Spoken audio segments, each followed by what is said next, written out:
Okay, so on this episode, I interviewed Jack, and Jack's story resonated with me personally as someone who, although I continued to play sports all through college, has had to change the direction and in which I've continued the competitive aspect of my life. So, take a listen and hear out how Jack has come to the platform.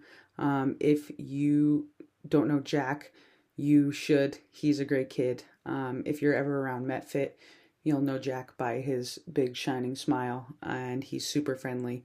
So, everyone take a listen to this. I think it'll resonate with a lot of you as former athletes who have maybe had to step away from the competitive field for one reason or another. Maybe it was due to injury, and maybe you're like Jack or I. Maybe it's due to concussion, but still wanting to have a little bit of self-preservation. Take a listen and enjoy. I'm gonna record this and clip it to some of the key talking points and share it on the podcast. So, Okay, gonna use the audio. Sound cool? perfect. All right. So first off, I want you to just share a little bit with me your powerlifting journey. Um, so as you know, I'm only like 16, Yep. but I've kind of been like interested in like exercise my whole life. Um, I've always played like sports like football and lacrosse, and I Nice. always was looking to like get in better shape for that. So I think it was in sixth grade. I joined my first gym in Shrewsbury. Um, it was like a powerlifting oriented gym, and that's when I first really learned like the movements and like really like the fundamentals of like training. Yep. So that was really how I started. And then COVID started to hit around eighth grade. And between then, I was kind of just like training for fun. I didn't really take it serious. So right after COVID, I think it was like September, October-ish. That's when I really started to like get into powerlifting as I actually like discovered it as a sport. And I got a concussion in football, so I wasn't able to play like football or lacrosse. So I leaned towards powerlifting as something that I could still do and compete in. Um, that didn't have to like have the same like injuries risk for like to the head, because that would have been my third concussion, which would have taken me out of sports for a much longer time. Yep. Definitely. I struggled with concussions growing up as an athlete as well. So powerlifting's been a great outlet for me in competitive sports. Yeah, Yeah. That's I did not know that. That's interesting. Yeah, concussions are no fun. yeah. Have you I did you like lose consciousness on any of them? no. So it's the funniest thing. So the first one, this is off topic, but the No first one I worries. was playing keep up with a balloon with a friend, and we both dove for it and Oh, collided heads. That wasn't fun. And then the second one was from football. But looking at the film, like I barely, like I feel like I barely hit the kid, but um, it must have like brought back the other concussion because it wasn't fully healed. yep. So Yeah. yeah, You got rattled. yeah, exactly, Bummer. Well, good thing there's powerlifting to lean into. That's really fantastic. exactly. So tell me a little bit more about this place that you started in Shrewsbury. Yeah, so this place, it was called All Access Fitness. It's closed down now, unfortunately. But um, I first got in there with my dad to kind of just work on like regular, just general fitness, like getting faster and more athletic for like football and lacrosse. But I was always surrounded by like powerlifters, and it was always cool to like. At the time, I didn't even really like know powerlifting was a thing, but it was just so cool to see all these people like lifting like such heavy numbers that I couldn't even fathom at the time. and it was super intriguing to me, and I wanted it, like gave me like that motivation to like, all right, I want to be like them by the time I'm their age. Yeah. You knew it was possible. Yeah, You could exactly. push yourself there. Yeah, for sure. I definitely can relate to that for sure. Yeah. So, what are some like have you competed as a powerlifter yet? Yes. So I've competed in 3 competitions. So one was an RPS competition down at Mass Iron in Hanson.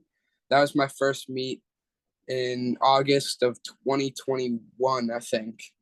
And then I competed again in December at a USAPL meet, and just this past June in a USAPL state championship. Oh, nice. That was right in Mass, right?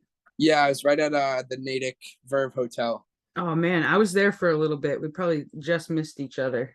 Yeah. Yeah. How did that last meet go, the state championships? How was your performance?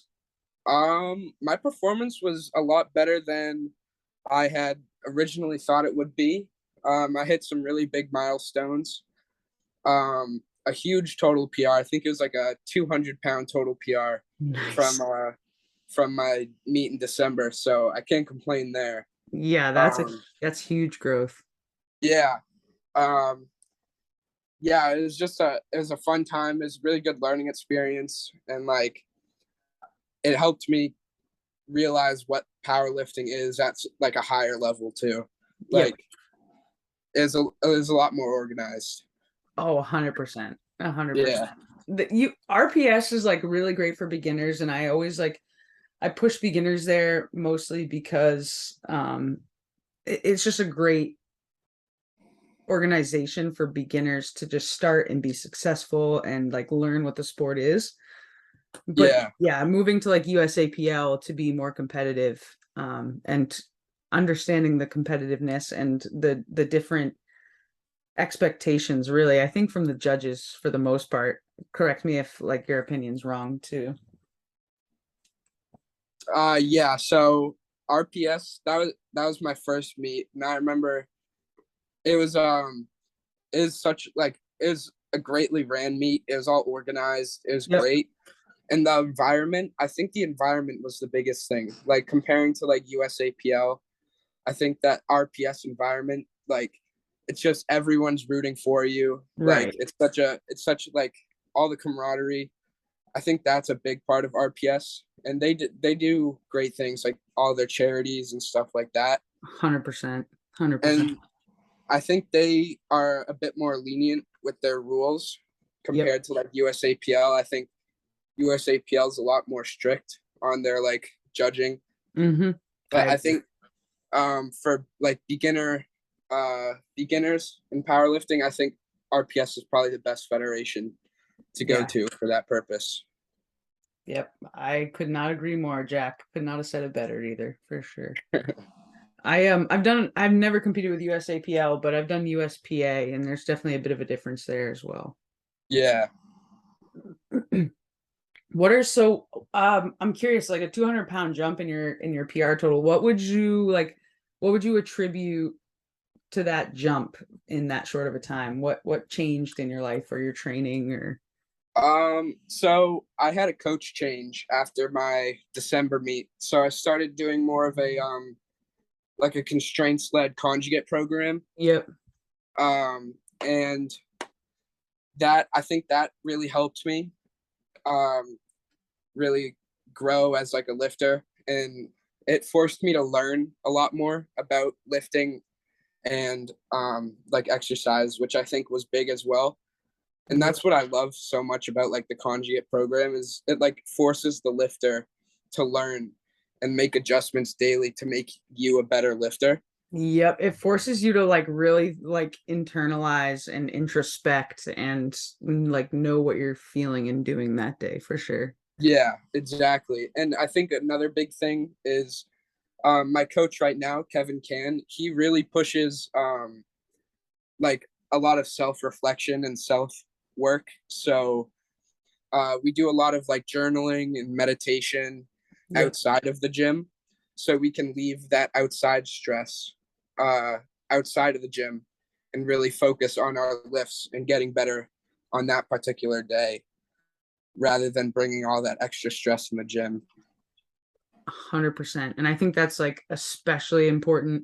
I mean, it's important for everyone, but especially important for people like you who are students and, you know, at the crux of stress and all of that in your life. So Yeah. I love to hear that. That's fantastic. Yeah. So what are some barriers that you've encountered throughout your journey? Some barriers. I would say one of the biggest things is like as a teenager trying to train conjugate, there is not a lot of gyms like with the equipment that you need. No. Like um like when you're trying to train like the way like I do and people like who else train conjugate, I think a commercial gym just won't cut it. And Absolutely not. there's definitely adjustments that you can make to still make it a conjugate program, Yep. but I think it misses a lot of key details that one might need for a full conjugate based program. Yeah. I mean, MetFit, the gym we go to, is like stacked with equipment. So Yeah, that's that was probably the best gym I've found to be to work for conjugate because I used to go to Mass Barbell out in West Boylston, Worcester. Yep. And they unfortunately closed down. That Yep. was before the fact that I started training conjugate, but I think MetFit is just probably the best place to go if you're looking to train for conjugate. Absolutely. It's so unique. Like Yeah. we'll leave alone all of the strong people that go there. But Yeah. it's just so unique. It's so unique. Yeah. That's fantastic. So like we talked about meditation and leaving outside stress outside of the gym. What are some other big keys to your successes um over the years of competing for powerlifting? One of the things that I take very seriously is so outside of meditation stuff, I always take a look at my recovery. Mhm. So my nutrition, my hydration, my sleep, my mental health. I think all of that plays a huge role into how I can compete and make progress in the weight room. 100%. How do you measure your water intake, obviously, and your sleep? And do you track your nutrition and whatnot? Yes, I do. So I track my calories and my macros through my fitness pal. Oh, I've nice. been doing that for a little while. And I Nice. think it really helps me stay focused and like actually know what I'm eating rather than just kind of just guessing. Like it really helps me stay knowledgeable of what I'm actually intaking for food. So 100%. That's fantastic. I love my fitness pal just for that. It's perfect. yeah. I'm curious. I am so intrigued by how well young people are like in tune with their mental health. Are there any ways or tools that you use to like measure your mental health and or does like how do you make decisions off of that? That's a really good question. Um, I would say I've struggled with mental health for a couple years now. But Okay.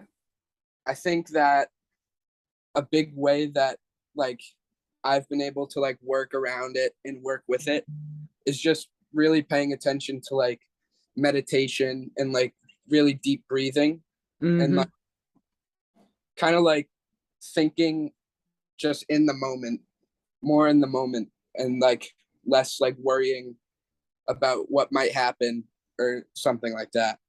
Fair enough. I love that answer. Thank you for being so transparent and honest with that answer as well. Of course. Yeah, that's awesome. Meditation is hugely underrated. It's hugely Yeah, I agree. underrated.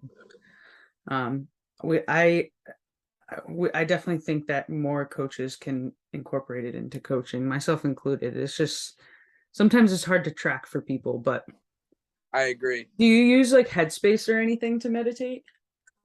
So that's what I did at first. So when Yep. I first started trying to learn how to meditate, I used like guided apps and like Headspace or like Spotify. Um, But now that I've kind of gotten like better at it and learned the skill, I'm kind of able to just like throw on some like background noise, like rain sounds or something, and kind of just do it from there rather than having that guided. But I That think as like a beginner, I think it's definitely helpful to have like the guided meditation. I think it helps a lot. 100%. I could not agree more. I was like, I can't meditate. And like, I said that for the longest time. And someone was like, use Headspace, like literally just use it. Yeah, And I did. And I was like, now I'm so much better at meditating. You yeah, just like, you need to like learn the process, I think is really what it is. yeah, exactly. For Yeah, that's a sure. good point. Sweet. All right. Last question for you, Jack. What are your goals and do you have any competitions in the near future? So I have some big goals for this sport. And where I'm still pretty young, I'm very optimistic of how I can get there. Um, so of course, my biggest goal would be to win nationals, USAPL nationals. Nice. Let's Um, go. but right now, I'm transitioning into single ply equipment. So I think the biggest thing right now is really taking it slower and learning how to use the equipment and how to use it effectively. So then I can put a greater amount of weight on my total, and also focusing on just getting stronger, both mentally and physically. Because I think that when people think of powerlifting, everyone really thinks of like the physical part. Yep. But I think it's just as big of a battle mentally than physically. I think the mental parts are overlooked a lot of the time. 100%. 100%. I could not agree more.